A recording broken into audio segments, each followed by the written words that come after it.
यह बात उस समय की है जब मैं अपने गांव जा रहा था। मेरा गांव पहाड़ों के बीच बसा हुआ है।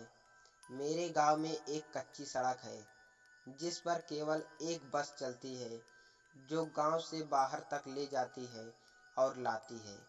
मैं अपनी नानी के घर गया हुआ था और वहीं से लौटकर आ रहा था। रात का समय था। बस ने मुझे गांव के बाहर ही उतार दिया क्योंकि सड़क गांव से बाहर की ओर थी और मेरा घर गांव के काफी अंदर था। पर इससे मुझे कोई फर्क नहीं पड़ता क्योंकि पहले भी मैं कई बार सफर कर चुका था। पर इस बार मैं काफी देर रात में पहुंचा था। मैंने अपना सामान उतारा और उसे उतारकर अपने घर की तरफ बढ़ा।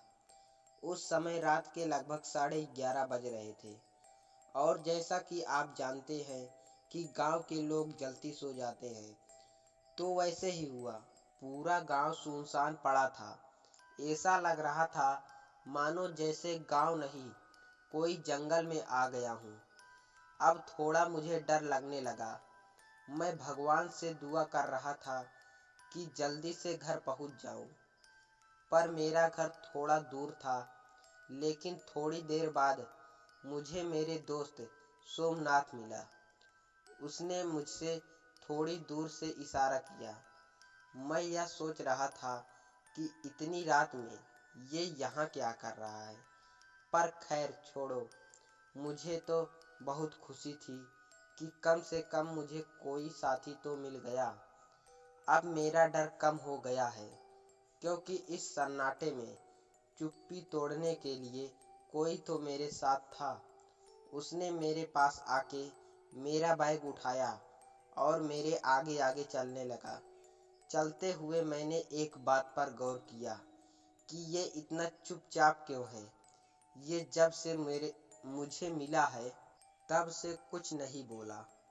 क्योंकि मेरा दोस्त सोमधर तो बहुत ही बतूनी था और ये तो इतना शांत, बड़ी ही अजीब बात है।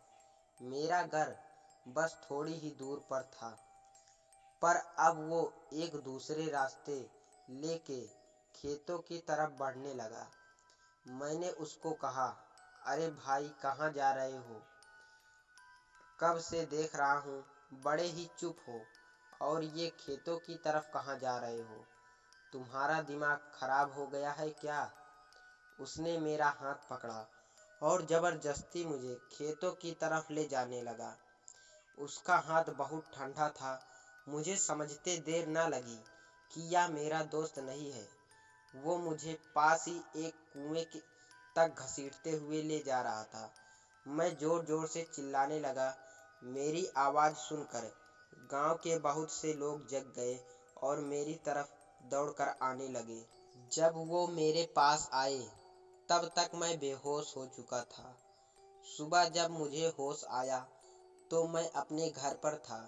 मुझे उठा देख सब घर वाले मेरे पास आ गए और बोले, तुम ठीक हो? तुम्हें क्या हो गया था? तुम रात को बरगद के पेड़ से लिपटे हुए बेहोश पड़े थे। तुम्हारे साथ क्या हुआ था? मैंने उन्हें अपने साथ जो हुआ वो सब बताया। उस समय मेरे दोस्त सोमनाथ भी वहीं पर था। वो बोला कि मैं तो रात को अपने घर पर सो रहा था। मैं बोला, तो वो कौन था जो मेरे साथ कल रात को था? मैं ऐसा सोच कर सबकी तरफ देखने लगा और तब से कोई भी रात को घर से बाहर नहीं निकलता। तो दोस्तों, ये थी हमारी आज की कहानी। अगर आपको ये कहानी पसंद आई हो तो हमारी वीडियो को लाइक करके चैनल को सब्सक्राइब कर दें ऐसे ही और कहानियाँ देखने के लिए। और हमें कमेंट में ज़रूर बताएं कि आपको इस वीडियो का कौन सा पार्ट सबसे अच्छा लगा। तो आपको मिलते हैं अगले वीडियो में, तब तक के लिए धन्यवाद।